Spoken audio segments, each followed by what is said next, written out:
great down here in Tennessee. We don't need y'all to talk about us because we're going to talk about ourselves.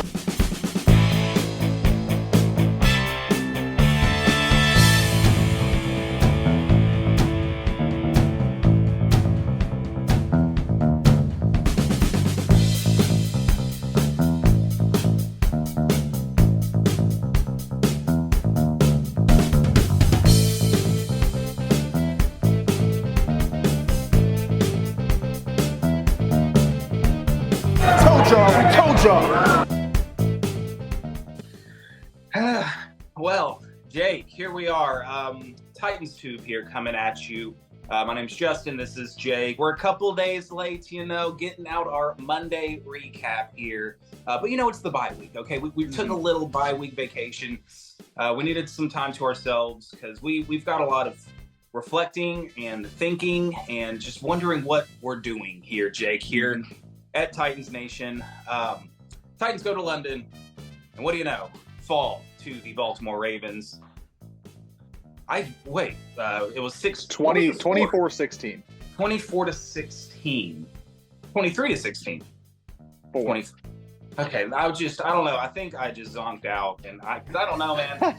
It was an early morning game, grogginess, it really sucked the lifeblood out of you in that first half. I don't blame you, Justin. Yeah, thank you. It's this is crazy. So, apparently time actually is a flat circle because apparently it was 4 years ago to the day on Sunday where Marcus Mariota and the 2-4 Titans are in Denver, Colorado, and it is Tannehill that has come in and stepped in and gave life to this Tennessee Titans franchise for the rest of this season and the following few seasons. And now it is bookended maybe with the very end of the Tannehill era and a 2-4 Titans squad, Jake. And I don't know if we want to talk about the future of this team or this game, because really, what can you say about this game, Jake? It is more of the same. It is rewriting the same script over and over about this football team. Can't finish drives in the red zone, not enough offense. Trying to get the running game going, but the passing game is just really not there for us. Tannehill was not playing well.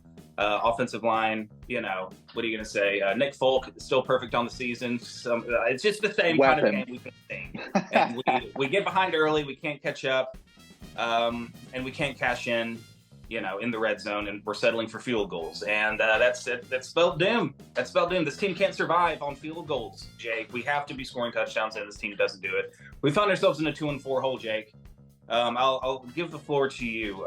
This team, I think, as you put it when we were texting earlier, is once again at a crossroads. This is a crucial moment where this franchise is right now, and where we go from here. Absolutely. Justin, you mentioned Titans Nation, and as you can see from the flag behind me, we are a nation in distress, Justin. This is a crossroads. I didn't even notice. Understatement. You didn't even notice. I set that up just because we are a rudderless ship in the middle of the Atlantic, Justin. We might as well have taken a ship across the Atlantic to London. As you said, Titans fall. I mean, same old song and dance. Can't put up 20 points, you're not going to win a football game. And I mean, what sucks the most, Justin, is that this Titans defense, despite bending all day on Sunday, did its job. They forced 5 red zone field goals from the Baltimore Ravens. 5 red zone trips for the Ravens ended in a field goal, Justin. What more do you want? I mean, at what point is enough enough? I mean, I listed that long-winded stat last week about, the last 22 games in the Titans' history where they cannot score more than 20 points, and their defense keeps doing its job, holding teams to 20 or under, 24 and under. I mean, that's what you would expect from an NFL defense, and it's just simply not enough. Titans cannot score in the red zone. Titans cannot even get to the red zone. It's pulling teeth just to even get them there. And, when you have first and goal at the 1 and have to settle for a field goal, I know it was late in the game. I know it was, kind of garbage time. But even then, I mean, that is just so indicative of what is so wrong with this Titans team. Yes. And I guess, I mean, Baltimore be damned, whatever. I mean, we know that Ryan Tannehill comes out of this game. He looked visibly injured from the time that it happened to, I mean, he tried to gut out a couple of drives, didn't work, and then he was carted off. And it could be hats off, Justin. That could be the last we see of 17 if we want to get into this crossroads conversation, because you teed it up perfectly. 2-4 in 2019. Mariota, sorry, but not sorry. You're out of here. 2023, Justin, 2-4. This offense debatably looks worse than the Mariota Titans in 2019. I think and so. It could yeah. be, we've talked about it all season long that we don't think there's a chance that Will Levis starts for this team, barring a Tannehill injury. Well, you got a Tannehill injury, and you're going into a bye week, and like I said, you're a rudderless ship. So I guess I'll flip it back to you. I love Malik Willis. I think he's a great guy. I wanted him to be the guy, but he just ain't it. Like, if you start Yeah. Malik Willis against the Falcons on October 29th, I think you have a very low chance of winning that football game. Yep. So do you go with Will Levis? Do you try and get Tannehill back even when he's healthy? I'm not anticipating him playing in 2 weeks after the bye, but what is your take, Justin, on what the Titans do at the quarterback position in a year where you know that Ryan Tannehill's a lame duck anyways? Right. So what I think the Titans will do, and this is assuming Tannehill is out indefinitely for at least a few weeks for the foreseeable future. I think, in my opinion, Vrabel, and I could be wrong, I think Vrabel is going to give Malik Willis one more chance. He's got a bye week to prepare. He's got extra time. He's knowing ahead of time that he will be the starter for this game. So mentally, you put yourself there, because, before then he's like, well, I'm the backup, just taking the backup reps. But no, you are the guy for full 60 minutes coming into this game. And if the offense still doesn't do anything, then yes, I think he will finally make the change to Will Levis. I think Vrabel's just kind of, he's pretty loyal to like his guys. And I don't know if Willis is his guy, but he seems to hang on to people a little bit longer than perhaps he should, which is, a flaw, but he's loyal to his guys. And he was drafted under the Vrabel and J-Rob regime for the hopes that he was a project quarterback and could come in and be the franchise quarterback.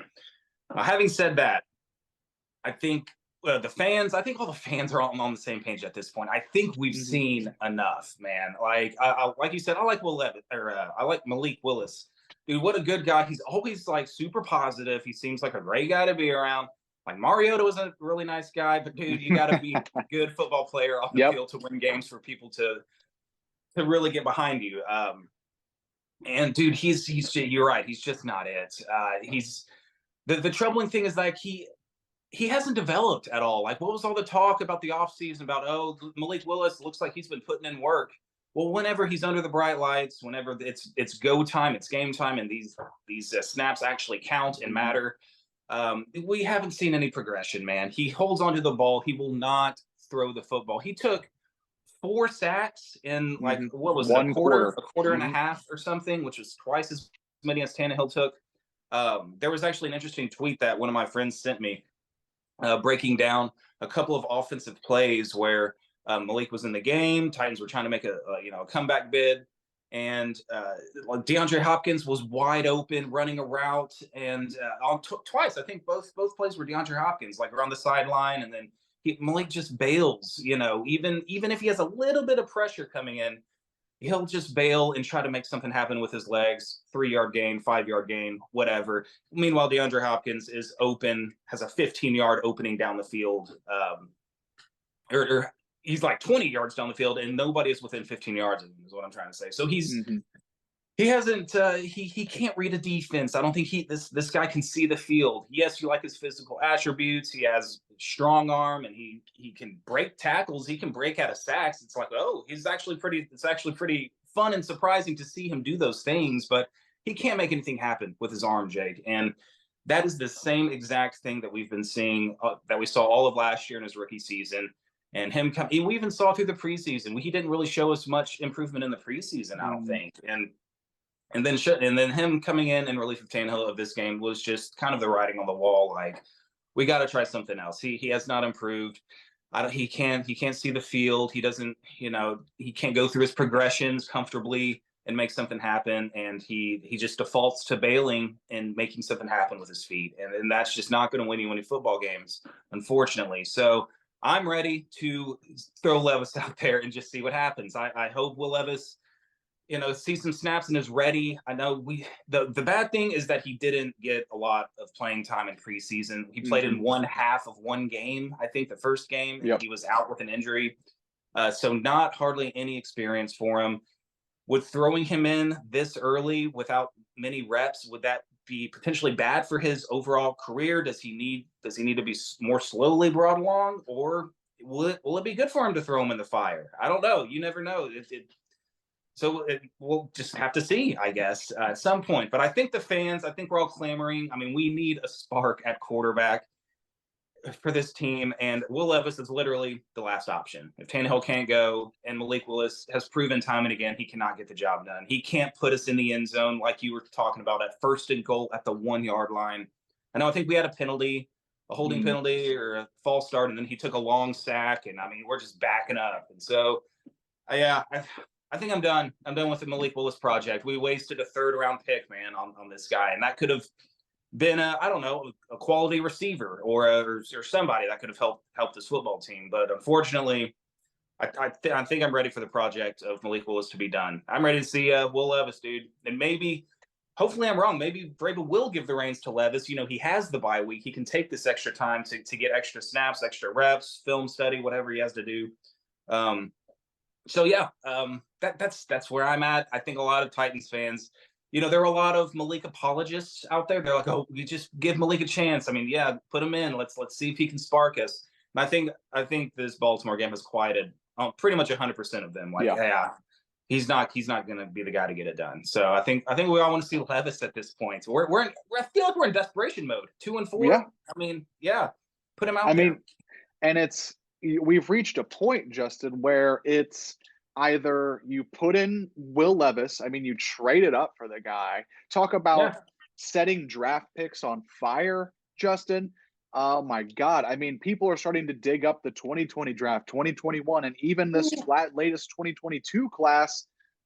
I mean, the Titans are shooting like maybe 1 for 20 in the draft. And that is why you're seeing this Titans team collapse and go from a contender just 2 years ago, the number 1 seed in the AFC. We're a season removed from that, and now we're back in the basement where we started, Justin.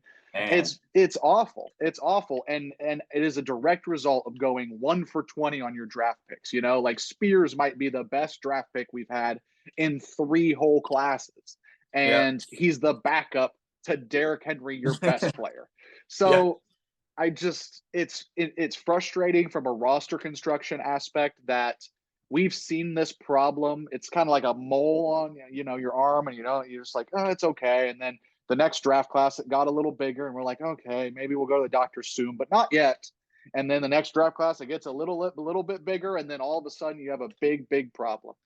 And that's just where we're at. And I think you hit the nail on the head, Justin. I think most of the Titans fan community wants to see Will Levis. Now, Mike Vrabel, always notorious for doing the opposite of what the fans want. And that's why he's probably one of still the better coaches. I don't want to hear this Mike Vrabel hot seat take. I know there's a small faction, much like the Malik apologists, like making a little bit of noise, but not really. I think Mike Vrabel is still the guy, but I mean, how many times is he going to make a competitive roster out of these random churning guys that we keep bringing in every season? I mean, the floor is gonna fall out at some point, and I think we're seeing the floor fall out now, Justin. I sent you a stat. I know this is kind of all over the place, but it's very indicative of where the Titans are as a roster, as a team. And I've made jokes in the past, the quest for 30 points. Justin, we were in attendance the last time the Titans scored 30 points. It was January 2nd of 2022 in that season where they became the 1 seed. Yeah. This is from Terry McCormick on Twitter, or X, if you will. The Titans have now gone 24 straight games without scoring 30 points. 24 games. Ouch. The expansion Buccaneers of 1976 and 77, which are generally regarded as the worst NFL team of all time. Thanks a lot for that, Terry. Just had to throw that in there. Those Tampa Bay Buccaneers, the worst team of all time, went 26 games without scoring 30, Justin. So two more games, and the Titans tie that mark of the worst Tampa Bay team, the worst NFL team of all time for not scoring 30 points in an NFL football game. I mean, we've been talking about they can't even score 20, Justin. How are you going to win a game if you can't even score 20, let alone 30 points? I feel like, even the Bengals game where they put up 27 felt like fireworks in Nissan Stadium. We haven't seen offense like that in a while, and it was only 27. And 24 all in the first half. We were almost shut out in the second half. It's unbelievable how the mighty have fallen, Justin. And it's look sad. Who's coming to town. It's sad. Look who's coming to town, but Arthur Smith the next game. Like, what a huge moment that is. Like, dude, if Vrabel loses to Arthur Smith and the Falcons drop 30 points on us, it's a bad look, man. That's a bad look for Vrabel. I know he didn't want Arthur Smith to go, I'm sure, but teams wanted to hire him because they saw what he was doing with the Titans offense in 2019 and 2020. So it makes sense, but yeah, that's just a bad look that we haven't been able to replace, that production. And it's hard because that production was top 5 in the NFL. Yeah. But we're not even trying to be top 5 in the NFL. We're trying to avoid, like you said, the worst scoring offense in the history of the league with the 77 Tampa Bay Bucks. That's an insane stat. I don't know, like Todd Downing. It almost seems like it goes beyond the Todd Downing and Tim Kelly. Like, I don't know if this is a reflection of Tim Kelly or it's just the players that we have. Nick Westbrook-Akina, wide receiver 2. We love him, but not as the wide receiver 2. And this is the second year in a row that he's been trotted out there as such. And I know it's because of injuries. Burks, why? What is this knee injury? What is this supposed mysterious knee injury? Is he in the doghouse? I don't know. I have suspicions. I don't want to start any rumors, but it's odd that Burks. I don't even remember him getting hurt. Did he come up limping after a play early in the season? I was in the Cleveland game, I think, maybe late in the Cleveland game. But dude, talk about another move that the Titans. You said it. It was damn near top 5 offense in the league at the end of 2019, 2020, even 2021 had some really fruitful games in it. The Titans won 12 games. Yeah. And what did they do? They traded AJ Brown. And where did they go? Oh, the honey hole of the NFL draft, baby. We can hit in the draft in the midst of going 1 for 20 in your picks. And they took Treylon Burks, who you're forgetting is even on the team at this point. Tannehill, if I check the stats correctly, still only has 2 touchdowns on the year, Justin. On the season. Derrick Henry's got 1. Come on. It's so sad. It's so sad. We've gone from the highest of highs, and I remember getting on Zoom calls talking about, oh my God, this is the best Titans offense we've ever seen. And now we could be looking at the worst Titans offense we've ever seen, and it hasn't changed all that much, but it really has. Yeah, that's insane. I think losing, key pieces on the offensive line slowly year after year, maybe finally built up, and the failure to do that. Yeah, you can point to a lot of things too. The AJ Brown trade, obviously, the not being able to replace the key players on the O line, Tannehill getting older. I don't know, but it's bad. And it's crazy how much this all flipped. It was only 2 seasons ago, Jake. 2 seasons ago, we had one of the best offenses in the league, and now we're struggling to put up 20 points. Like that. That is shocking. And you still have Derrick Henry and Ryan Tannehill from both eras of the team. The starting running back and starting quarterback are the same, and we have become one of the worst in the league at putting up points. Interestingly enough, as you were talking, I saw a tweet. I don't know how reputable it is, but Ken Moore, he's active on Twitter. He follows the Titans, but he's very local. I don't know any official. I don't think he has any official credentials, but I just saw a tweet flash down that said, Will Levis is expected, I think, to be the starter come Atlanta, I believe. So I don't know. Look into that. That may just be rumors, but I saw a tweet and we were just talking about it, so I had to throw it out there. So maybe Vrabel is tired of Malik and he's ready to maybe, see just maybe. Willis.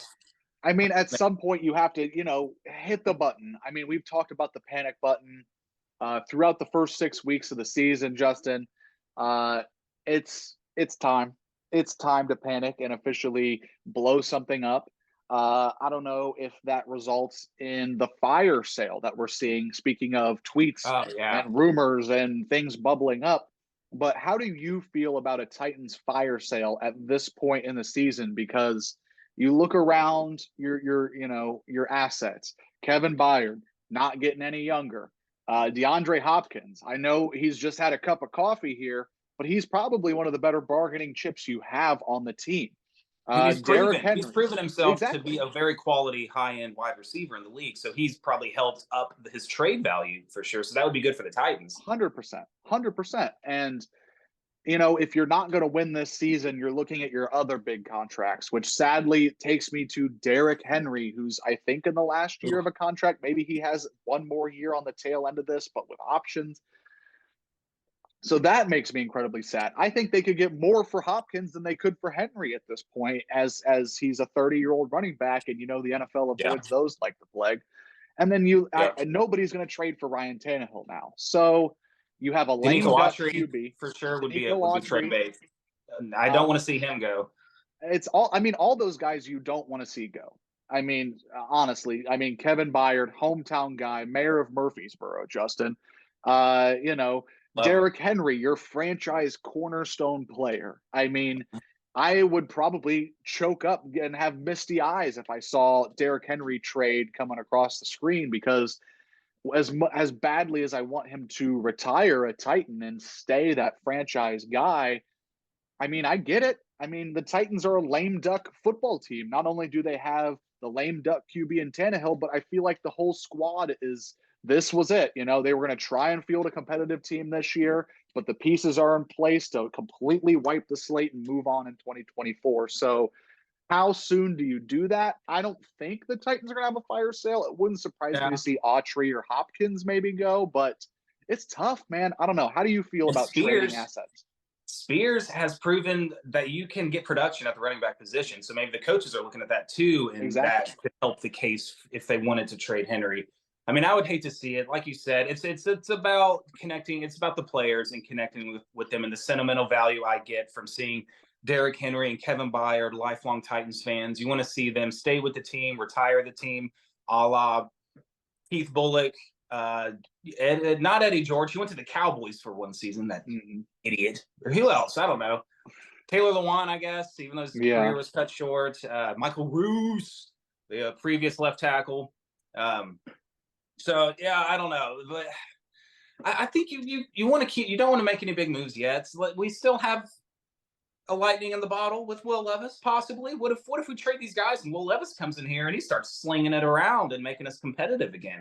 Let's it's happened before, Justin. It's happened before, just a few short years ago. I mean, and I also saw something where it was, 17 replaced 8 when the Titans were 2-4, and now 8 could replace 17 when the Titans are 2-4. So, I mean, talk about a flat circle. I mean, we're just switching the cups around. Like you said, it could be lightning in a bottle. I'm not holding my breath for it. But if you asked me week 6 in 2019, Justin, I would have said the same thing. I would have said, this is a bottom dwelling team. We should tank. And they ended up in the AFC title game that year. So not holding my breath, but also not completely giving up. I don't know. We're it's a weird spot. It's just a horrible spot to be in. We have another week and a half to contemplate and dwell on these things as we're on a bye week. But we'll see how it unfolds. I think you've got to put Will Levis in there and see what you have here. See if you can salvage the season. And if we go out there, Will Levis is the quarterback, and the Atlanta Falcons shut us out, we score 0 points. Maybe, you're like, okay, let's just try to put our bargaining chips out there and really try to repair this team. And as much as it hurts, maybe that does mean trading away Henry or maybe Byard, Autry, yes, and see what we can get to put back these draft picks that, as you put it, were set on fire by this franchise, and get a little bit of capital back for the future for this team. But man, it hurts. It hurts to even speculate and do that. But it could be trading Henry. I want to see him go out a winner. I don't want to see him with his head down on a losing Titans team go into the locker room. 32-year-old Henry, who's averaging 3 yards a carry at this point behind a bad O-line, and he's sad and mopey. But he retired a Titan. Exactly. No, exactly. You want to see him go out there with a bang and have success, as legendary of a player as he is. And fortunately, the Titans did their Titans thing. They can't do that. They can't sustain success, and God help us ever win a big one, win the Super Bowl. So yeah. It's brutal. Yeah, it's brutal. I'm with you. Very depressing. This is very sad. Why are we continuing? This is like the lowest point, I think, during the Titans Tube era that we've been, because we started the channel in 2016. And the team went 9-7. I think barely missed the playoffs. 9-7, and 9-7. They went 9-7, and then they went 9-7. Yeah. What do you know? 9-7. Or last year was 7-10. So that's record-wise. But we could be trending for worse than that this year. But I'm not used to making so many sad episodes in this era of Titans Tube here. It's brutal. It's brutal, man. I mean, we'll see. I mean, I am with the rest of the Titans fan coalition that I want to see Will Levis play against Atlanta in the Oilers unis, which is a bygone point at this juncture. Oh wow, we're wearing the old unis. Great. Cool, no one's excited about the uniforms anymore because the team is on fire. I like how the shirt says "I bleed two-tone blue," but it's cut off right here. I bleed. I'm bleeding right now. I'm bleeding out. I bleed. That's how it feels, man. This team is bleeding morale and bleeding fast, and we'll see, man. I mean, if they go out and beat Atlanta, who do they have after Atlanta? I mean, I can't remember what happens after that. You got to get Jacksonville at some point. At some point. But I mean, the Titans are 2 games away from being 4-4, and we could be right back on the ship and say, man, Will Levis has won us a couple of games. Season's back on. And it is finicky like that, Justin. What's important to remember is that there's 2/3 of the NFL season still to go. I know the trade deadline's coming up. I know the Titans are in a probably fire sale situation. But as a fan, the most you can do is keep your head up and stay at least somewhat optimistic, especially if they go out and beat Atlanta. I mean, 3-4 isn't the end of the world. 2-5 might be, though. I feel like that's one of those record spots where if you go 2-5, season's over. 3-4, you have hope. Yeah. So, and unfortunately, the AFC South, I think, is a little bit better overall than what everyone was expecting coming into the season. I mean, Stroud looks like the real deal. Colts will still be, I think, a little competitive, even with Minshew in there instead of Richardson. And then the Jags are the Jags. They're kind of doing their thing. They're coming along. There's what, 4-2 or 3-3? 4-2. 4-2. Oh. Ugh, okay. Titans are in sole possession of last right now. Nah. I bleed. Sole possession of last. There it is. Man, yeah. This isn't what we expected, man. At the beginning of the year, we thought this was still the best team in the division, and we would get back on track, coming in. And the Jaguars were going to be kind of our contender. Colts and Texans are in the rebuild still mode this year, but it doesn't look to be that way. The Texans are winning some games, and as are the Colts and, of course, the Jags. There's the Titans, man. We're the only ones not holding up our end. Sole possession of last. Man, welcome back to the Ken Wisenhunt days, Jake. That was a great time.